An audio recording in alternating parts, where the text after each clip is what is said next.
ওয়ালাইকুম আসসালাম। হ্যাঁ ভালো আছি, তুমি কেমন আছো? হ্যাঁ ভালো আছো না? আচ্ছা তুমি কার সঙ্গে আছো? ওই মাদার চোদের সঙ্গে। ওই মাদার চোর তো এতই হারামজাদা। ওই শুয়োর বাচ্চা, ওই তো লটির বাচ্চা। ওই সাহাচুদির বেটা মাগিল লিসা, এতই মাগিল লিসা। ওই হারামজাদের আমি সামনে পাইলে একটা এমন একটা চটকানি মারবো, শালা মাদার চোদ।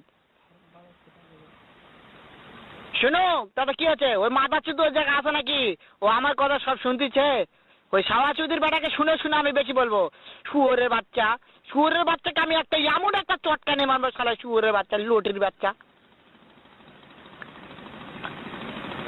তাই নাকি? ওই শুয়োরের বাচ্চা আমাকে মারতে চায়? শুয়োরের বাচ্চাকে আমি দেখা সাক্ষাৎ হলে বলে শুয়োরের বাচ্চাকে আমি এমন চটকানি মারবো, মাদার চোদ। আমি